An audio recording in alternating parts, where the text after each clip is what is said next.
And welcome back to the Fireside Chat with Grand Design RV. Jeff, you know what? I'm really excited today. I'm excited today too, Tom. Let me tell you something. We usually say we're excited. Yeah. Sometimes we mean it. I think this time we really mean it. Like we really mean it. We truly, truly mean it. We do mean it. And I got to tell you, this is an educational podcast. I don't think we never come into this room without the intent to help someone, bring some learning. Yeah. And I want to try something a little bit different today. I want to do a word of the day. Can we do a word of the day? Word of the day. Word of the day. And, like any word of the day, you may have heard of this, maybe not, but this is the new vocab word. The word is portmanteau. Have you ever heard of portmanteau? I can't say that. It almost sounds like I'm going to make a joke. I'm not. It's a real word, okay. Portmanteau. It's where you take two words and you smush them together and make a new word. Kind of like breakfast and lunch, smush them together, you get brunch, right? Brunch, yeah. Right? Okay. You get like, some people don't know this, hotel and motor. You put them together, motel. Right. That's what a motel is. Yep. Today, we have guests that have smushed together two words and made just a beautiful portmanteau. They have. And and that is camping and alcoholic. All right. And together we have the Campoholics. We have Mike and Missy here in the studio. Welcome, guys. Hello. Yeah. How's it going? It's fabulous. I like that rock band opening. That was pretty cool. Hey, that's all Tom here. I think he did I think you composed the entire thing, didn't you? Sang it. Wait, there are no words. There are no words. I don't think. Well, you didn't play the guitar. That's a good thing, so what did no you one wants to do? hear me sing. No one wants to hear me sing. That's okay. We had Brad Smith on a few weeks ago. He can sing. Yes. Yeah. Maybe he can do the intro for season 2. That's true. That's true. Yeah. If there is a season 2. Yeah. But anyway, enough about that. We got Mike and Missy in the house on the podcast here, the Campoholics. And guys, thank you for joining us today. Welcome. Well, thank you for having us. This is pretty cool. I want to use what you just called us. The portmanteau. Yeah. Portmanteau. It's a great word. That is. Yeah. I didn't know where you were going with that. Just smushed them. Yeah. But you have the Campoholics. Now, how did you come up with this phrase, the Campoholics? Well, quite simply, we're intoxicated with camping. So that's the initial thought behind the word, but it was formed by, we were super weekend warriors with our camper, and we hung out with the local people, our local friends at the state park, pretty much every weekend. It was the same group of people. Same group of people. Same group of people. So we called ourselves the Campoholics from that point. And we actually didn't come up with it, though. I believe it was one of our friends or family, my sister-in-law, somebody was like, we're just nothing but a bunch of Campoholics. Yes. And it just stuck. It just stuck with us. I just started the Facebook page, the Campoholics, just for us, our local camping group. And I guess the curiosity of the Facebook world picked it up and took it. And it just blew up from that point. Well, now it's a thing because now on social media, you've got quite a bit of followers. I mean, and they're kind of like, would you call them associate Campoholics, or are they just more Campoholics out there? No, they're just more Campoholics. And so there's a movement here. Yes, there's a movement. We're branded. Gotcha. We're branded. Now, you guys started this whole thing, and the conception of this was like in 2017, right? Mm-hmm. You sold your house, mm-hmm. and your idea was to go full time. Had you camped? Not initially. Not initially. Okay. Initially, yes. Tell me about it. So it was just a downsize. Our kids were out of the house. We had a little over 3,000 square foot home, and we were just going to build a smaller house. We moved into a rental. Okay. House sold really quick. Moved into a rental, and that was in May. And September was the Hershey show. Okay. And Michael was like, "Hey, let's go to the Hershey show." Now, mind you, I'd had an experience of camping when the kids were 2 and 4 in a tent. So you'd never camped before? Never. I had never camped before. And I was like... I used to get paid to go camping. I was in the Army. Yeah. All right. So we did tent camping, and I was like, okay, never again. So fast forward, they were 2 and 4. Now they're 18 and 20, and they're out of the house. So we went to the Hershey show. We picked up a little 27-foot SOB.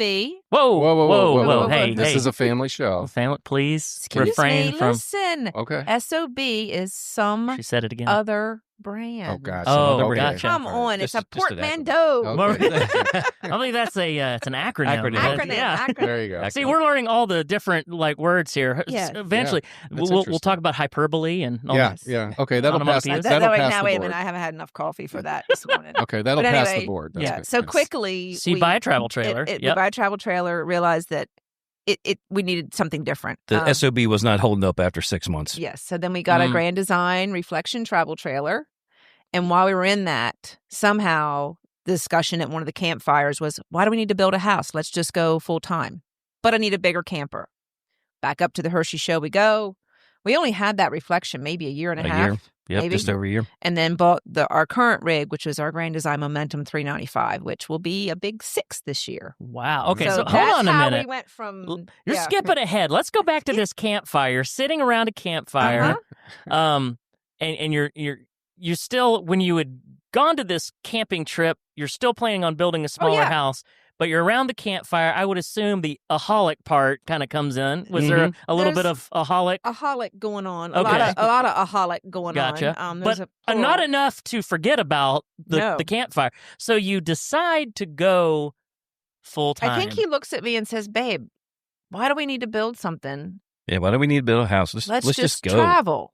And I was like... Let's go and we'll figure it out. So I guess that was 2018? Yes. Maybe. And so I don't know that the movement for full timing was really the thing yet. Now, I think it kind of was associated with homelessness, living in a trailer. Well, maybe where you're from. Well, back in Delaware. Yeah. So you're from the nation's first state, right? Yes, you're from Delaware. Yep. Gotcha. And you, Mike, you were a police officer there, right? DNR or? Yeah, DNR, 25 years. Awesome. Nice. All right. Yep. Well, so it kind of goes right into the whole, you were outdoors quite a bit, right? So you've been an outdoors guy, and you said you were in the Army? Yes, Army National Guard, 25 years. Awesome.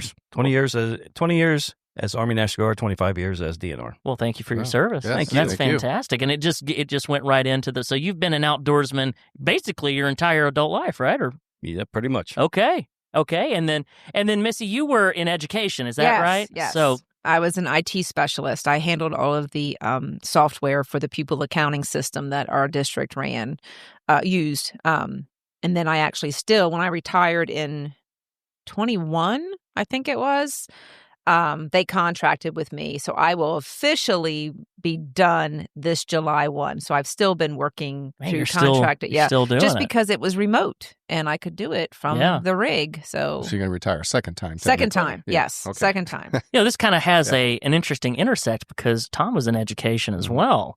Tom was a principal. Yeah, right? teacher. Yep. Teacher, Almost principal. 24 years. Wow. Oh. Man, I'm the odd man out here. I've just been a RV salesman my entire life. I feel under just one-dimensional. Man. Yeah, exactly. There's just one side to this. All right, so let's. This is incredible because and we're going to get back to the whole Grand Design full-time thing, all the things that you guys are doing. But what was that like? What was that transition from, okay, we're going to build a small house to we're going to go full-time? What was the preparation for that? Who do you call? What do you do? 1-800-GOT-JUNK. Right? Okay. Fair enough. Yeah, it was the transition. Well, the campfire that evening when it clicked. I mean, it was in the back of my head for a while, but I said to her, I said, babe, because we had a beautiful area where we were camping. It was in the Virginia, right on the Chesapeake, and I said, this is beautiful. I mean, let's just go. Let's just go full time and we'll figure it out. I've traveled the world as a soldier, but I haven't seen my own country. And on the flip side, being in law enforcement, I've seen the worst. People die at their early age. Let's just go, enjoy life, and travel, see the sights, and then we'll worry about a house later on. And I think it was easy because we were already in a rental. Mm-hmm. So it wasn't our home that we had raised the children in. We were in a rental. It was a temporary situation. So when he said that, it was like, okay. And we couldn't really find anything. We had been looking at house plans and we didn't want to be house poor again. In our early 50s, we were like, okay, what do we want to do? The transition was, we had downsized a lot when we sold the home to go into the rental. And then from the rental into the rig was more downsizing. We do still have a storage unit. We have not 100%. Is that an admission? Is this Campaholics Anonymous? No, this is Campaholics Anonymous. We still have a storage unit. Yeah, we still have a storage unit. It's like Tim, the 16 storage unit. Yeah, you can't give it all away. But we don't have a home, so when we do go back to visit the family and the children and all of that, we stay in the rig. Well, let's talk about these family in the show. So, how many kids do you have? We have 2. 2 kids. And what did they say when you said, "You know what we're going to do"? Selling it all. Live in a trailer. The road. Yeah, we're leaving you, kids. Yeah. I think our son was okay with it. He had just purchased his first home, so he was occupied with that. Our daughter, I don't know that they either one really thought we were going to do it. Right. They were like, okay, all right. Sure, it's just a phase. It's just a phase. But where will we put our stuff? I'm like, well, then you have to get your stuff because we still had their stuff in our house. Sure. So yeah, that was part of, boxes of, hey, we're coming over, bring in all of your stuff. Well, I don't have place for it. Well, I don't either, Yeah. So, It's going away. I think we got more of the reaction from my parents, and my brother was like, what? Like they really, even to this day, they still don't understand. My brother asked me at least once or a couple times a year, when are you going to stop this crap and just come home? Wow. Yeah. Mm-hmm. Oh, really? Yeah. Wow. He doesn't quite understand it. It's like a bad Hallmark movie. Yeah. This is not Yeah. good. We're hoping for a better ending here. he's This like- was supposed to be an exciting podcast. No, but they just don't understand. I mean, he's very content with his Wow. job, and he's a farmer and, home. So he doesn't understand. Don't we get tired of moving around? Do you get tired of this? Do you get, I think, living in 420 square feet, it can be a little daunting at times. So I think our children probably took it the best out of everybody, honestly. Yes. I think, in my opinion. Well, your dad gave you a great quote. Oh, yeah. My dad was like, I'm glad you're doing this, miss. He said, because the golden years are not golden. Ooh. Yeah. And he was like, you better do it while you can. He said, because, he watches us. He sees because when we do go home, we stay on their farm. So he sees what's involved in the setting up and the breaking down. And he's like, I don't think I could do that at 75, Yeah. because he's still working as well, farming. Sure. So because we both worked for the state of Delaware, we were afforded that opportunity to retire early because we started young. Yeah. Yeah, they have a 25-year retirement. So we were pretty young to retire at, so were you even 50? Almost 49. Yeah, you were 49. So yeah. Nice. And when my dad said that, he says, you got to go and do it while you can. And unfortunately, we've seen a lot of people who work. They retire, and the next month they're struck with an illness or something happens. And so we figured maybe this was just our calling. We enjoyed it, and we were afforded the opportunity to do it. So we just Well, took good it for and you ran. guys for sticking with it, Yeah. despite some of the eyebrow raising. Yeah, even family they're members. That can be still- tough. That yeah. can be a tough Mhm. situation. So. We get a lot of that still when we give our talks, which we can Yeah. get later. But they're like, don't your kids miss you? Your kids don't have a place to go. That's the hardest. That's the hardest thing about full-time life. I do miss my kids. Yeah. I miss Yeah. my family, but on the flip side, my goodness, the things we see and do. Yeah. Yeah. Mm. But we take Yeah. time to go home and spend Sure. a lot of time at home when we can. But it's those, Mother's Day can be a little weepy because I'm not hanging out with my kids. Yeah. But then when you go home and you hang out with them, okay, is it time to go? Well, you're definitely living your dream and living someone Mhm. else's too. So Yes. hats off to the courage that takes. So all right, so you started the actual full timing was 21, you said? Yes, Yeah, right 21. after COVID. So you decide. So it was after the pandemic, or things were slowing down a little the bit. opening pandemic back up. allowed us to Give it a good practice because they sent us home to work. And so we were home from March until I think it was end of August. Yeah. So we ended up taking the rig down to a local campground, and I just worked remotely from there. So it was a good shakedown. Yeah, the campground, because of the quarantine, they were giving everybody a buy one, get 1 week free to meet the quarantine, 14-day because you're supposed quarantine. to have to quarantine 14 days So at the time. we took advantage of it, and we booked it for almost 2 months, 2.5 months. Well, we and booked went all back of again April, another May, month. Yeah. June. We left for some reason in July. Then we went back in August. So we were there almost, not consecutively, almost 5 months. Wow. Living in the rig, but still having the rental, only 2 hours from home. So Yeah. like we wanted to say, hey, let's just We take just a wanted break. we want to make sure we could do it. Yeah. Yeah. We didn't know. We hadn't Well, that's lived a in- great practice run for Oh, sure. Yeah, that was definitely something that was Yeah. very positive that came out of COVID for us as Yeah. far as the RV life. We were Right. able to figure it out, Now, by this time, did you have the momentum? Yes. Yes. Okay, so you had the 395. Yes. Tell us about your setup, because everyone, especially full timers, they've always got their setup the way they like it. Tell us about the whole thing, like kind of, and why you decided to go with that model? Well, we knew we wanted a Momentum. We knew we wanted a toy hauler. We knew we wanted a Grand Design. Yes, pretty much, you had done the research. Yeah, well, we went for the Reflection. We had a 315 travel trailer. We knew we were going to get bigger, so I went ahead and bought the truck first, make sure the truck was going to be enough to tow whatever we bought. We bought the 450, which we got that 450. We were very thankful because then there was, of course, that shortage that went along with COVID as well. Yeah. There was 3 sitting on the lot. You don't find that nowadays. No, yeah, we didn't really have we went over to look, and like 8 hours later, had signed papers to buy the truck. That's how it goes. This is smooth. I didn't think we were going to be here until 9:00 at night. So we were shopping Momentums, period. We knew we wanted to go there. I wanted the 397. She wanted the 395. Happy wife, happy life. That's it. So we went back up to the Hershey show, and they literally had the 397 and the 395 right next to each other.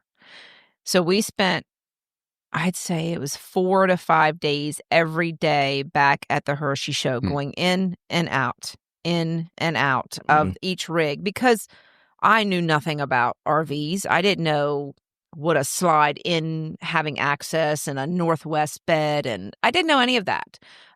We had a great salesman that basically worked with us every day. Mars RV. Yep. There was actually some Grand Design employees there. I think Rob Groover was one that actually sat down with us and talked to us a little bit about what we were looking for, what we wanted, what other models might be of interest that would suit, what we were going to do. And then I think on the very last day of the show, we started dealing, and we ended up with the 395, which, if anybody knows anything about toy haulers, they're kind of, they're less residential feel. Ours is one that is the most residential feel. It has the L-shaped couch with sofa. I'm sorry, my accent might throw some weird words off. A love seat, a dining table. So it has the half bath in the back, and bath, and then it has a north-south bed. For us is a big thing, not being in a slide for noise wise. So it checked, almost all of the boxes. There is no perfect RV. If anybody tells you that, then they've custom built it. Maybe is the only way. Right. So even with all those great features you just mentioned, the 395, what was for you? What was the one thing that said, yeah, this is the one that we're going? The living room, because most of them have just a love seat. And I was like, if I'm living in this, there's going to be days I don't want to be social. I might have a sick day where I need to lay on the couch and veg and watch TV, and I don't want to be right next to him. Like, I didn't want to sit right next to him on a love seat. That would be take it personally. We had, and we always entertained when we had our home, and I still wanted to entertain in the RV. We have the deck out, the patio off the back. We've had up to 15 people, in that garage toy hauler space hanging out. We've had 10 people inside the rig on a rainy day watching a football game. I didn't want to give up that community of friends, and so that the one selling point for me was the L-shaped sofa and being able to have a living space and still lay on the couch. The L-shaped sofa plus the 2 recliners. Yes, and having it's a great setup. Now, I guess if I was listening to this, I would think to myself, and especially if I was maybe toying with this idea of full timing, I might say, well, why'd you go with a toy hauler to begin with? I mean, there's the Solitude, there's other fifth wheels, and you don't give up 14 and a half feet of just space, right? So why did you go with that? It was initially the dogs. We had 2. Okay. We wanted a space that they wouldn't be under our feet. Had a washer dryer set up too as well. We wanted to be I wanted to be full time, but just wanted a space for their dog beds, their dog bowls, that it really was just not in the way. And then the deck. I think the deck was for you being able to sit outside on the deck and be up off the ground. Still in our own space. There's a lot of advantages to it. Now, what do you guys pull anything with your toy hauler? Like, is there anything in the back while you're going down the road, or is it just living space? Yes. Yeah, there is. Well, we have a 2013 smart car. We bought a smart car. Okay. It's the size of a golf cart, but it's lighter than most objects that people put in their toy hauler. Sure. So we wanted a small vehicle. I talked about getting a Can-Am to put in there and run around in the Can-Am, but she said, "Well, I can't go grocery shopping in the Can-Am." Blah blah blah. We're still victims to the weather. There was a lot of negatives, and we sat down. We had we didn't know what we were going to do. When we bought the toy hauler, it was strictly to just have an extra living space for the kids to come, because it has the bed, the bathroom, the deck. It was never with the intention to haul something. Until he started talking about a Can-Am, we really almost pulled the trigger on the Can-Am, and we got to thinking about it, and I said, all right, I can't grocery shop. The goal was not to have to use the truck as much, because he looked at it as, if something happens to the truck, we can't move our home. Mm-hmm. So the less mileage on the truck, the less usage of, is better. So the Can-Am, we test drove, had one for almost a whole weekend. Fun to drive, or for him. I was a passenger, but I was like, okay, where are groceries going to go? What about the weather? So it was basically just going to be like a sightseeing kind of toy. And I don't know where the smart car. Well, I started researching lightweight cars, and the Fiat. The Fiat was one of them. The smart car was one of them, but the smart car was the lightest of all the small cars. Mm-hmm. It weighs 1,700 pounds, 1,780 pounds. So that's it has cargo area, like you can go shopping. Oh yeah. Okay. Listen, we have stuffed some trash cans. I mean, like it has. Nice. They're much roomier than you would think. Yeah. And a lot of people ask. It's probably at least once or twice a month that I get questions about hauling vehicles in the back of a toy hauler. Mm-hmm. And most of the time it's a no-go, because people want to put a 5,000-pound vehicle and it just doesn't work, right? But this does, clearly, because it's the ramp on a momentum in the down position's 3,000 pounds. Right. Then you've got a lot of weight once you get inside, a lot of capacity. Do the doors open? I assume you can get out when it's in there, because that's another thing. People are like, can I put a car in there? Well, yeah, but then you can't get out of it. You can't get out of it. Yes. The doors do open on the passenger side, but I'm too big. So it doesn't open very far. No, it doesn't open very far. You can if we didn't have a washer dryer, we have a washer dryer combo, and the smart car it's nice and tucked right in there. But if the smart car, I could open the smart car door if the washer dryer was not there. Gotcha. But now I'm going to paint the picture real quick. Yes. 395 has a half bath in there, right? That extends in, and you've got the washer dryer in front of that. Because back then there was a 394. That one didn't have the half bath. Yes. So we're not talking about a full width garage here. We're in about 2 feet as far as the smart car is 5 foot wide. Okay, gotcha. So 5 foot wide, 9 foot long. 6 foot from the bathroom wall to the other wall, possibly. Yes, I have just enough space that I can squeeze through, and I am like holding everything I have in to get past it. Gotcha. So I have to prep, meaning I have to put the seats down, the passenger seat down in the smart car. I have to put the deck, it's got not a deck, but a hatch, the hatchback up and the window up. And I pull it into the garage quite quickly, jump it up in there, and then I'll crawl out the hatch part of... Like Dukes of Hazzards out the back, out the back of it.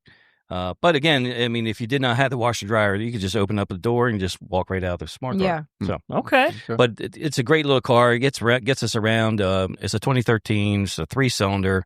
Gets 40 miles a gallon, 10-gallon fuel tank in it. So it's a great... Never have to worry about a parking space. Yeah, friends of ours have the 399, and they do a smart car as well, and they don't have a washer dryer, and he's able to just walk right out of it. So yeah, it's funny watching him. When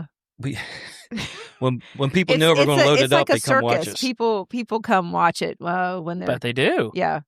And if we're traveling less than like 2 hours, I'll just follow behind him, because it is a lot of work to put that in there. And if anybody knows anything about toy haulers, as far as ours goes, the basement, which we call the underbelly storage, is very minimal. Mm-hmm. So everything we own really goes in the garage part. So when the car is in there, it's kind of like adult Tetris, and you're just placing things around it. Yeah. And then you unfortunately have to take all of those things out to take the car out. So it really does look like the Clampets when we roll up. Like if anybody saw us, I would think they would go, why would anybody want to do that? Because it is not quick, but when we get to put that deck down on, we were in Bainbridge, Georgia, and we were on Chattahoochee. The Chattahoochee, and then the deck, and the sunsets that we got to see. That kind of stuff just outweighs the hours of cussing that happened before that. So let me ask you this. So, and I seriously don't know. So, have you named your momentum? Does it have a name? She's not very original. She's just Big Mo. Big Mo. Big Mo. Okay, that's fair. Big Mo and Little Mo. Smart Cars, Little Mo. That's nice. We really didn't have any. It's a she because she's tough. Of course. Of course. And then the truck is called Pearl. Pearl, okay. So I don't know where we came up with those names. We talked about... Well, the truck's Pearl White. Pearl White. So yeah, we just call it Pearl. Nice. But we don't refer to it by the name very often. When we do a post or so, every once in a while we might say something about Big Mo. But for the most time, it's just the rig or the house, Tom, I think if I had one, I'd call it Betty White. Pearl Betty White and Betty White. Betty White. There you go. Oh. I like Betty White. That sounds good. Well, we do have a name for but I can't say it on here. So the GPS system that we use, when you have a GPS and you don't turn where she wants you to turn. Yeah. Yeah. So Betty, but then there's another B word in front of her. When she's not happy. Yeah. Turn turn right now. Turn right now. Turn right now. Yeah. The 15th time I'm telling you to make a U-turn. Yeah. Well, I get it. So let me. This is fascinating. So forgive me if I'm asking too many questions here. Listen, I can talk. Yes, she can. So you said, touch your pie hole. You said that Big Mo turned 6 this year. Mm-hmm. Yes. So are you guys considering upgrading? Do you have an eye on something? Because here's the thing: when I first heard about all of this, I realized in 2021 there wasn't this option, but. Wouldn't it be great if you guys had an influence? Because then you could say the Campoholics are under the influence. Oh, yeah. I mean, it's on brand. Yeah, it is on brand. That's on Yeah. brand. Yeah. Oh, my. Under the influence. Under the influence. Oh, that could be a whole new tag. Just an idea. All right. Hashtag under the influence. I wonder where that's coming from. Don't know. But a bit serious. Have you guys considered? Have you looked at? I mean, everyone's always looking at. We look every year. Greatest, right? Every year. Camper shopping's fun. Camper shopping is fun. Because we go to the Hershey and Tampa show every year for the last 6 years, we get to see what's out there on the market, and we keep coming back to the Grand Design. This year was the first year we actually looked at the Solitude line, though, looked really hard. Debated. Yeah. But Any particular floor plan? yes, that 417 KB, that has the kitchen in the back, which I'm assuming which KB stands for. I don't even know anymore. I kitchen used in the back. Yeah. I mean, it's not really original rocket there, science. but Yeah. Because you actually get something for that one with the half bath. And the huge pantry back there. And it has the living space. There has the 3, I guess, theater seatings. Yeah. Well, that 417, because I shoot all of them because I see them all. And when I was in that, I even told our PM, I said, you know what? I said, this thing just feels roomy. I mean, the way it was laid out. Everything about it, yeah. It feels very residential. Very to me residential, when I'm standing in it. So, yeah. We have looked, and when we were in Washington last year, the RV dealer that was there brought a painted one. So it was blinged out with everything. And I mean, I'm like, whoa, this is like, we went back every day after the show was over. The rally had kind of settled down, and the salesman would say, I'll just leave it unlocked and you guys can just come sit. And we did. We just would go sit in it. But it's missing that deck. And I don't know. I don't know, if we're ready to give that up yet. And it would also mean following behind him if we wanted to, or we would lose that car. Right. And I don't know if we're to that stage yet. That's interesting to me, though, that you say that it sounds like the deciding factor could be just, the deck. Really, it could be. So, yes, it really could be. That's yep. interesting. It's just, it's something that we've gotten so used to. It's something that I can shut that door. My family came down. My parents stayed with us. They had their bed. They had a separate entrance. They had their own bathroom. We shut the door. They had their own TV. Yeah. So, and then our daughter and her boyfriend came down this winter and stayed. It's like an apartment. So it affords us to have family if we want to come over. Sure. So I don't know, but there are many times that I'm like, I'm over this toy hauler life. I probably Really? yes, Yeah. because of the lack of storage. Yeah. And the Jenga-ing of the car and the messiness sometimes of it when we're trying to, because we don't have much underbelly storage. Well, this brings up an interesting point that a lot of people have questions about, and it's one of these things that I don't think us at Grand Design we could recommend it one way or the other. But have you considered triple towing and putting like a trailer on? Yeah, no. Trailer on the back with the car on the trailer. No. Listen, travel days are stressful. Yeah. And if anybody tells you otherwise, I think they're a campoholic. They're an alcoholic. Yes. No, it's fine. Travel days are tough. Travel days are stressful. In regards to, it's an enjoyable experience, but you got to worry about other drivers. Well, you because we have a our defensive home. driver. If something happens, house. we don't have any right. backup plan to say, oh, let's just go home while the rig's in the shop or the truck's in the shop. We have a little bit of a backup plan. I shouldn't say that. That sounded like we're unprepared, but we just can't say, oh, we'll just go home. Right. Right. So, no, I don't drive, so I'm speaking out of turn, but I would absolutely say no. Okay. Yeah. Do you agree, Mike? Yes. Okay. Oh, Fair you enough. agree. Fair enough. Yes. Hey, Wholeheartedly. I don't know how some people do it. And in some states it's illegal. So, it's difficult to. We see it, especially the Class A's they're doing that. And then they're doing the painted trailer to match. And then the golf cart is on and I'm like, oh my God, how do you get, unless I just stay on the interstate, I just don't ever stop. Like, I just can't imagine. There's been some wild things. We get sent in, like one of our guys sent in, he saw, I think it was in Arizona, and it was a truck pulling one of our units, and then, it might not have even been one of ours, I don't remember at this point, but then it had a trailer with a Jeep on it coming off of the back of the fifth wheel.